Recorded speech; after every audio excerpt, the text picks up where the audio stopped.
Falcons had no business losing this game. Saints felt like had no business winning this game. And you know what?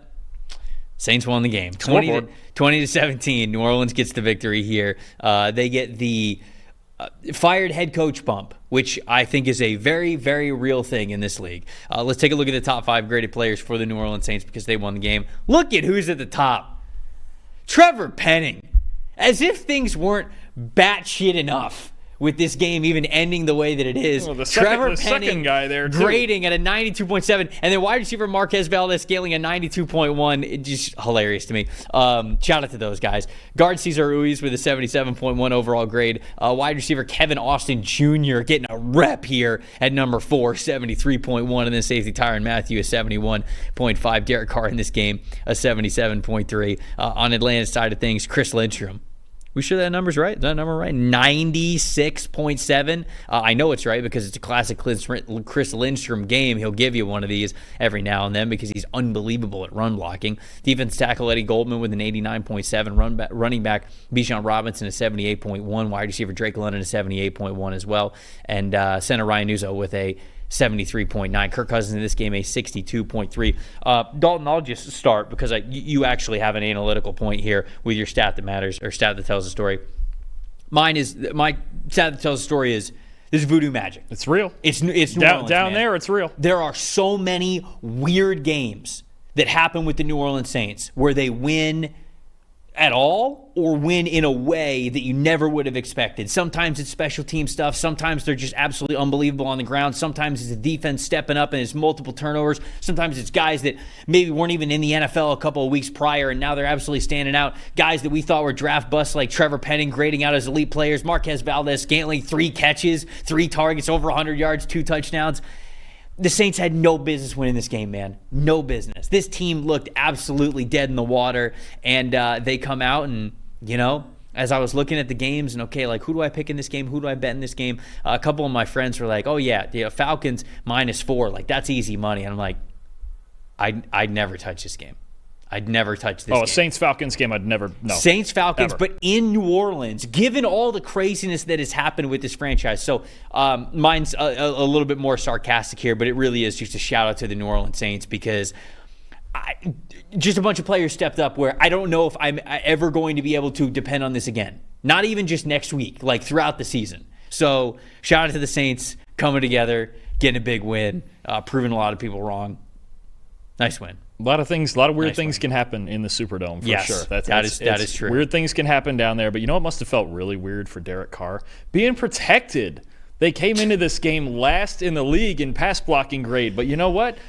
75.3 pass protection grade in this game. No sacks allowed. Their offensive line only gave up 5 pressures and 1 Derek Carr hit. And look, we've gotten on the Falcons pass rush. We've gotten on them. But for one team or the other, this was going to be an opportunity to have a good day. And for the Saints offensive line, it was their best day of the season. Derek Carr from a clean pocket, 13 of 18, 198 yards, 2 touchdowns, 83.1 passing grade.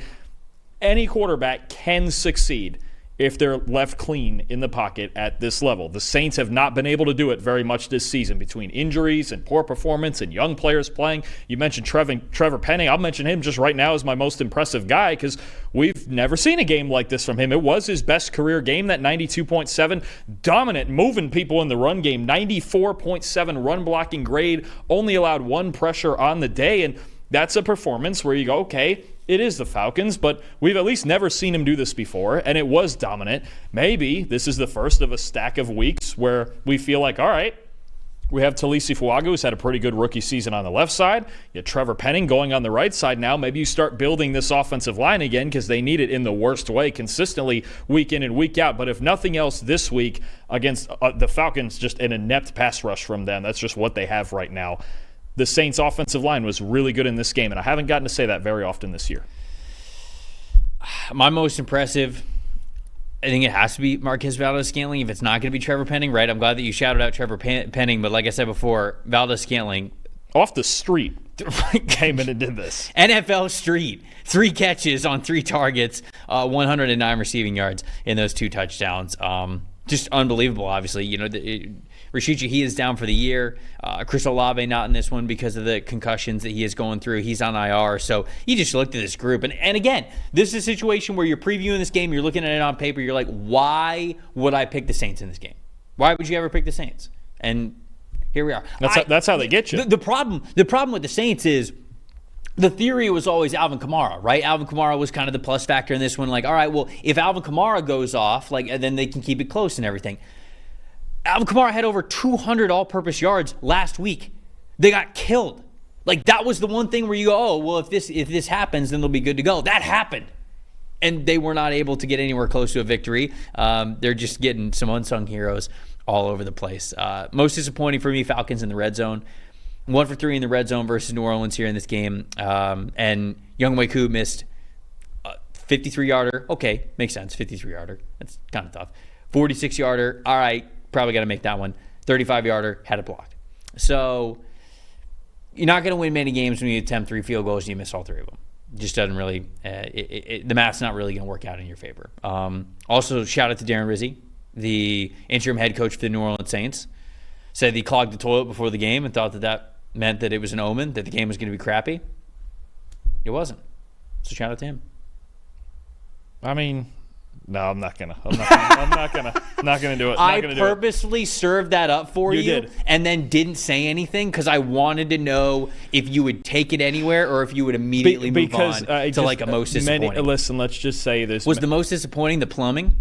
No, because everything else was working. No, I was just having a thought about this. Many coaches with a pregame routine, and many of them have the same as Darren Rizzi. Yeah, you get a little nervous. It's not even a nerves thing. It's just it's like the same thing. It's like you're also probably up at 3 a.m. So what are you, 2 coffees deep at that point? Probably I don't drink coffee, but I get it. The pregame routine, I absolutely get it. I can relate to it. I get it. Anyway, we're breaking down the important stuff here at PFF. Yeah, no, these are things that matter. Voodoo and pregame routines, and they do. For this game, matter. It did. Yeah. For this game, it absolutely did. Oh, Darren Rizzi gets a 99 for that one. No question. The plumbing, 0. Most disappointing. You know what? I got it now. He got it out of his system. That's what it means. The toilet doesn't matter. It's actually anyway. Just the disappointing part of this game for honestly, just the Falcons defensively. Pass rush has been non-existent all season. Yep. This game, worst coverage grade of the season. They only forced 1 incompletion and 2 straight games. I know they won last week, but 2 straight games with no takeaways.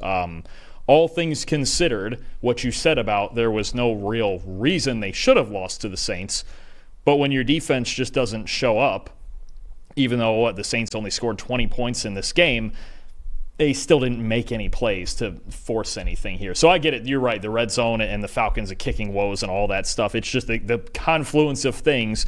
This is how a team with 2-7, that's 2-7 that just fired their coach, this is how they can beat you. And defensively, the Falcons, they have to be better than this. I'm just, the pass rush especially, it's just going to be the thing. When their season ends, this is what we're going to talk about.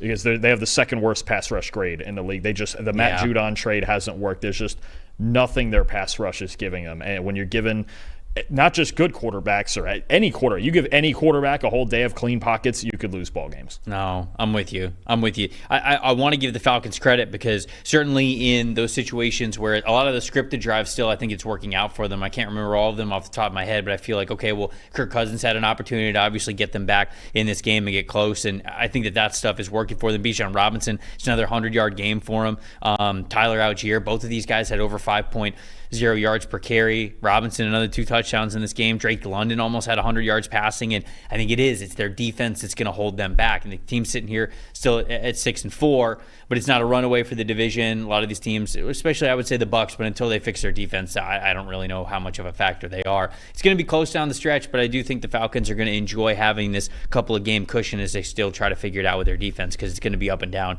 all year no matter what. Thanks for watching, everybody. Make sure you like and subscribe the video. And if you don't have a PFF Plus subscription, you can get one to see all the premium stats that we talked about here on the show, plus the expert betting and fantasy advice over at subscribe.pff.com. The description is also right below, so if you are not a PFF Plus subscriber, you can become one today.